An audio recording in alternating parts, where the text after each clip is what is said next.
So a very good afternoon to everyone. आइए चर्चा करते हैं एक बहुत ही कंट्रोवर्शियल टॉपिक पर, casteism and varna system in India. ये बहुत ही कॉम्प्लिकेटेड इशू है और मैंने सोचा भी इसमें कई बार बोलूं, लेकिन मैं बोला नहीं क्योंकि मेरे कुछ समझ में नहीं आया इसमें क्या बोला जाए। धीरे धीरे करके मैंने इसके बारे में सोचा, तो मैंने सोचा कुछ बनाता हूँ। देखिए, कोई भी सोसाइटी है, पहली चीज़ तो ये समझ लीजिए, या कोई भी समाज है, या कोई भी देश है, या कोई भी स्थान है, वहाँ पर एक हायरार्की होगी ही होगी।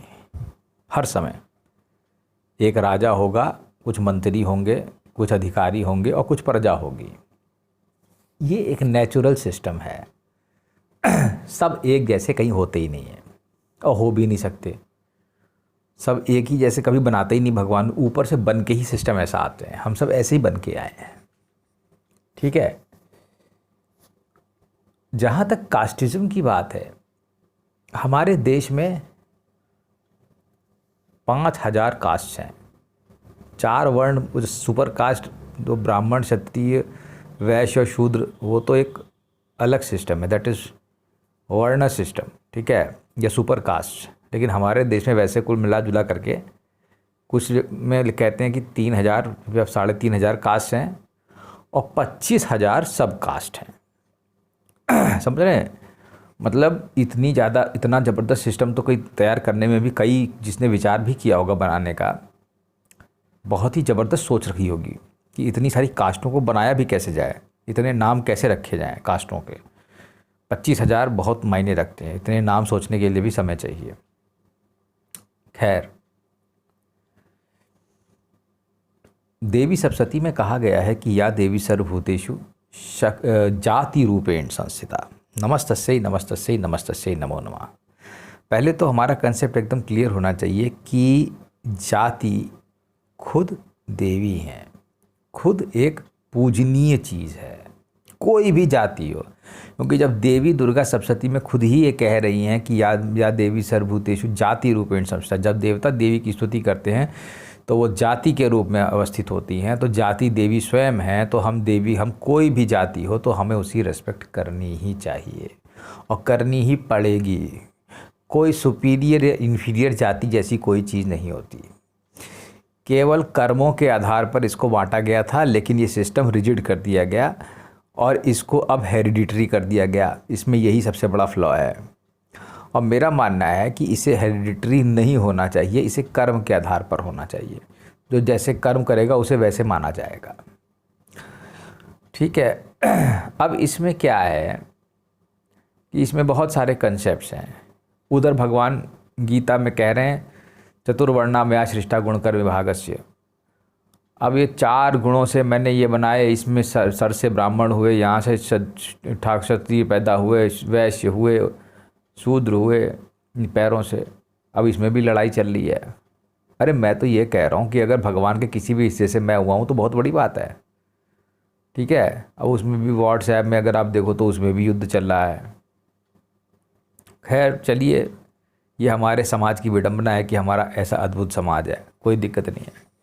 फिर भी मैं आपसे ये कहूँगा, क्योंकि जाति एक सम्मानीय खुद है, चीज़ है, इसलिए हर एक जाति की रिस्पेक्ट करनी चाहिए। कोई भी जाति हो, कोई जाति ऊंची नीची या बड़ी छोटी नहीं होती है, आप मेरी बात मानिए, ठीक है। कुछ भी नहीं होता है, ये सब एक खाली एक सिस्टम बनाया गया है, एक हायरार्कियल सिस्टम था कर्म के आधार पर, ठीक है। और उसमें पता नहीं, शायद मनु जी ने किताब लिखी थी मनुस्मृति, उसी वजह से ज़्यादा बवाल हो गया, ठीक है। तो जाति जो है वो भगवान द्वारा निर्मित है, उसको रिजिड करने की ज़रूरत नहीं है। वैसे भी पहले कास्ट सिस्टम रिजिड नहीं था, वो इंटरचेंजेबल था कर्मों के आधार पर।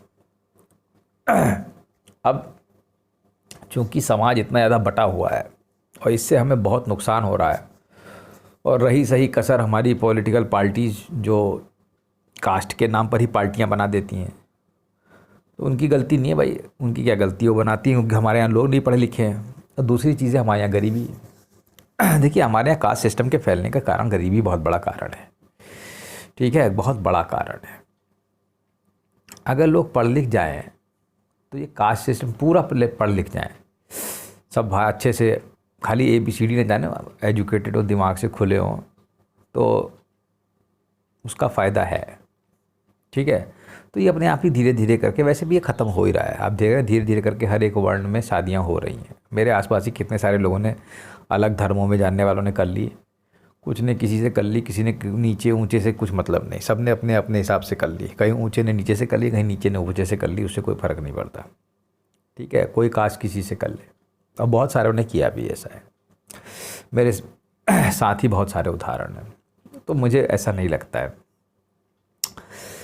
लेकिन हमें क्या करना चाहिए, अब इसकी समस्या का हल क्या है?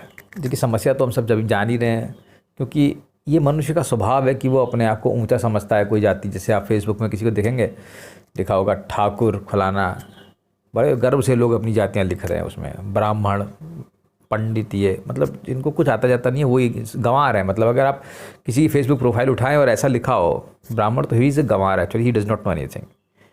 This is a honest thing to I am telling you, मतलब है ना।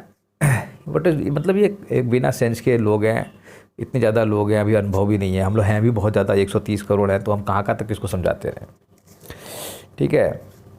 तो अब इसमें क्या करना चाहिए हमें, इस समस्या का हल क्या है? क्योंकि ये कुछ लोग अपने आप को सुपीरियर इन्फीरियर कहते हैं, जैसे ब्राह्मण्स और क्षत्रिय या जो भी हैं, वैसे इनको थोड़ा ऊंचा माना जा रहा है, बाकियों को नीचे माना जा रहा है। तो इस चीज़ का थोड़ा सा कोई सोल्यूशन है, तो एक ही चीज़ है कि हमें वर्ण सिस्टम के अलावा हमें एक नया कर्म सिस्टम लागू कर देना चाहिए, ठीक है। इसके लिए क्या चीज़ करना चाहिए, हमको एक कर्मा फॉर्मेट बनाना चाहिए, जिसमें हर आदमी से पूछा जाना चाहिए कि तुमने कैसे कर्म किए हैं, ठीक है, और उस हिसाब से उसकी ग्रेडिंग कर देनी चाहिए। लेकिन इससे एक और भी सवाल पैदा होता है कि क्या उससे उसकी जीन्स बदलेंगी। देखिए यहाँ पर एक और कंसेप्ट है, मेरी बात इसको उस तरफ से अन्यथा मत लीजिएगा, लेकिन इसको मैं आपको एक चीज़ समझाता हूँ। देखिए एक होती है प्योर लाइन वैरायटीज़, ठीक है, और एक होती है हाइब्रिड। हम शादी तो सभी करते हैं, मान लीजिए हम ऊंची नीची जाति में सब जगह कर दें, तो जीन्स इंटरमिक्स हो जाएंगे, तो हाइब्रिड्स पैदा होंगे आगे। तो हाइब्रिड में कौन सा कर्म या गुण डोमिनेट करता है, ये भी एक बात है। अब मान लो 2 मजबूत पहलवान थे, ठीक है, हमने उनकी शादी करी, तो उससे एक पहलवान बढ़िया पैदा होगा, ये उम्मीद की जा सकती है। लेकिन एक कमज़ोर आदमी और एक पहलवान की हम शादी कर दें, तो उससे तो हमें एक कमज़ोर ही आदमी मिलेगा, मतलब पता नहीं कमज़ोर उसके मीडियम भी मिल सकता है, ठीक है। तो यहाँ पर एक ये भी सवाल है कि जाति का एक जातिवाद का बस मुझे एक ही फ़ायदा नज़र आता है कि अगर हम एक प्योर लाइन में शादी करा के जो जीन्स हैं वो अच्छी जा रही हैं आगे, लेकिन अगर हम मिक्स कर देंगे सबको तो हमें हाइब्रिड मिलेंगे, तो hybrids are of no use. जातिवाद के अगर पॉजिटिव पॉइंट की बात की जाए तो बस यही है, बाकी कोई उसका पॉजिटिव पॉइंट नहीं है। खैर मेरा ये भी मानना है कि अगर हम इसे कर्म पे आधारित कर दें, ठीक है, तो जो अच्छे कर्म करेंगे या जिनके दिमाग खुले होंगे या जो अच्छा मतलब कर्म जिन्होंने किया है कर्म, अभी पता इसका इंडिकेशन कैसे किया जाएगा, ये भी एक सवाल पैदा होता है कि हाउ टू इंडिकेट कि ये कर्म के आधार पर किया गया है ना। तो there are challenges, it's not so easy, it's a very complex problem. And यार अगर हम कर्म के आधार पर कर देंगे तो वास्तव में जो अच्छे कर्म किए होंगे या थोड़े पावरफुल लोग होंगे वो अपने आप ऊपर आ जाएंगे समाज में। लेकिन समाज में देखिए ये चीज़ एक नेचुरल चीज़ है, अगर हम जाति को हटा भी दें कि यहाँ पे अपने आप ही जो लोग पढ़े लिखे होते हैं, मतलब को किसी भी जातिवाद से हों कहीं से भी हों, वो अपने आप ही ऊपर धीरे धीरे आते रहते हैं, किसी भी तबके से आ सकते हैं, है ना। ऐसा नहीं है सभी लोग गरीब हैं हमारे देश ज़्यादातर, तो वो कोई भी जाति के हों तो धीरे धीरे करके ऊपर आते जाएंगे।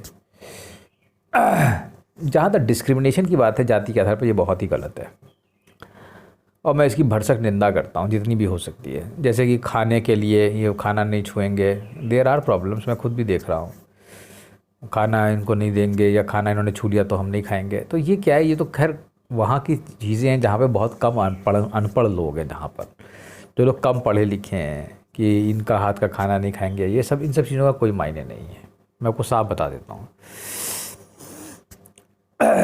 मेरे संपर्क में आज तक जो भी आया होगा उसने कभी ऐसा महसूस नहीं किया होगा, क्योंकि मेरे दिमाग में कभी ये कभी था नहीं, ना कभी तुम किसी तरीके से इसको भर सकते हो।